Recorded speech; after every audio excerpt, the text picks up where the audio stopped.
তো গাইজ আমরা মধুটিলা ইকো পার্কের শ্যুট করা শেষ। তো এই রাস্তাটা ধরে আমরা যাব এখন হাড়িকোনা পাহাড়, যেটা একদমই বর্ডারের সাথে, ইন্ডিয়ার বর্ডারের সাথে। তো আমরা এখন যাব হলো মেঘাদল সরকারি প্রাথমিক বিদ্যালয়ের ডান পাশের রোডটি দিয়ে যেতে যেতে আমরা হাড়িকোনা পাহাড়ে যাব। তো চলেন যাই। তো গাইজ নাকুগাঁও স্থলবন্দর থেকে আমরা যদি হাড়িকোনা পাহাড়ের দিকে যাই তো রাস্তাটা খুবই সুন্দর গাইজ, খুবই সুন্দর, আপনারা অবশ্যই আসবেন। তো আমরা এখন মেন রোড থেকে ভিতরে, গ্রামের ভিতরে রোডে যাচ্ছি গাইজ।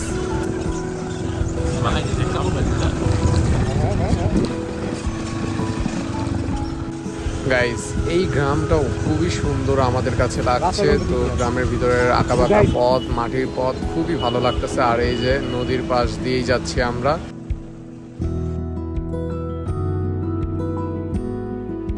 তো গাইস এই গ্রামের আশেপাশে সবই পাহাড়, উঁচা উঁচা পাহাড়। তো ওই যে আমাদের কাঙ্ক্ষিত হাড়িকোনা পাহাড়টাও দূর থেকে দেখা যাচ্ছে। তো সেখানে আমরা উঠবো। এখন আমরা আছি রাবার বাগানের ভিতর দিয়ে। তো এখানে যত গাছ দেখতেছেন গাইস, এই যে পাহাড়ে সবই রাবার গাছ, এইটার রস দিয়ে রাবার বানানো হয়। তো এটাও দেখাচ্ছি, চলেন যাই। তো এখানে আমাদের সাথে আরো অনেক ভাইরা যোগ দিচ্ছে যারা কিনা পাহাড়ে উঠতেছে। রাবারের রস নেওয়া হচ্ছে। আমরা এখন রাবার বাগানে আসছি। এই পুরাটা রাবার বাগান গাই, সব জায়গায় রস কালেক্ট করা হচ্ছে।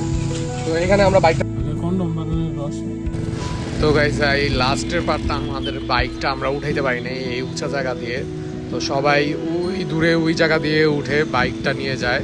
তো আমরা ওই দিক দিয়ে উঠবো না, আমরা এই হিডেন একটা রাস্তা বের করেছি যেটা দিয়ে আমরা উঠবো। তো চলেন যাওয়া যাক। আর সবসময় মনে রাখবেন গাইজ, পাহাড়ে যত দৌড়িয়ে উঠতে যাবেন ততই মজা পাবেন। আমরা সবসময় পাহাড়ে ওঠার সময় দৌড় দিয়ে উঠি, তাইলে আমাদের হাঁপানিটাও কম হয় আর শক্তিটাও অনেক বেশি থাকে। তো এটার মজাই আলাদা গাইজ। আমরা এখন পাহাড়ে উঠে অনেকদিন আগে একটা ভিডিও ভাইরাল হয়, যেটা এখানে দেখানো হয় চায়নার অনেক তারা 22 তলার উপরে, যে একটা পুরো সমান জায়গা, আর আবার নিচে তাকাইলে দেখা যায় যে অনেক নিচে আবার আরেক সমতল জায়গা। তো আমি দেখাতে চাই বাংলাদেশের এই যে দেখেন 1000 ফুট নিচে জায়গা, আবার অপর দিকে এখানে আবার সমতল জায়গা, অনেকগুলি পাহাড় একসাথে। তো আমরা আছি এখন হাড়িকোনা পাহাড়ে, তো একদম লাস্ট সীমান্তে। এরপর এই সামনেই হলো ইন্ডিয়া, ওই যে টাওয়ার দেখা যাচ্ছে ইন্ডিয়া, ওই সাইডে সব ইন্ডিয়া, আর এই সাইডেই বাংলাদেশ।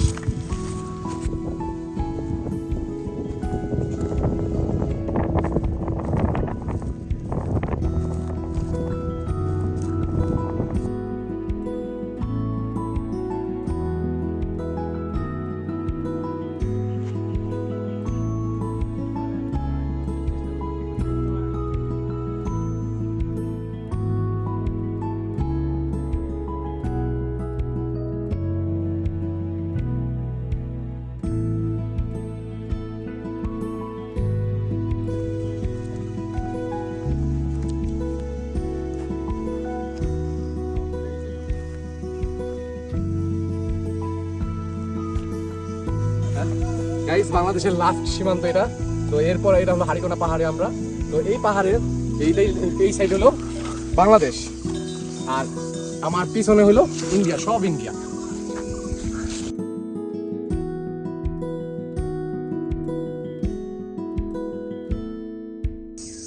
গাইস এমন একটা জায়গায় আছি আমি, যেটা কিনা একদম লাস্ট সীমান্ত আমি দেখাইছি আপনাদের। যদি এখন আমি হাত হাতে দিয়ে চলে যাই, ইন্ডিয়ার গ্রামের চলে যাবো আমি। আর ওই যে দেখা যায় টাওয়ার, ইন্ডিয়ার টাওয়ার ওইটা গাইস।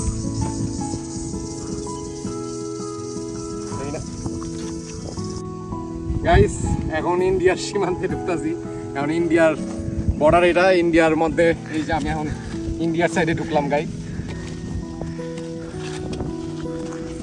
গাইস। আমাদের সীমানা তো এদিকেই শেষ, কিন্তু তারা কাঁটাতারের বেড়াটা দিচ্ছে ওই দূরে।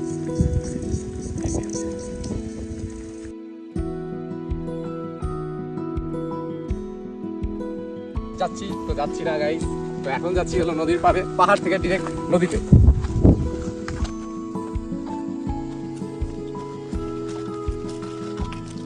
তো বন্ধুরা আমরা এখনই হাড়িকোনা পাহাড়ে ছিলাম। তো হাড়িকোনা পাহাড়ের ঠিক পশ্চিমেই দেওগঞ্জ, জামালপুরে এসে পড়লাম আমরা ব্রহ্মপুত্র নদীটা দেখতে। তো এই ব্লগটা আসবে সামনে। তো স্টে উইথ স্কাই বাইকার।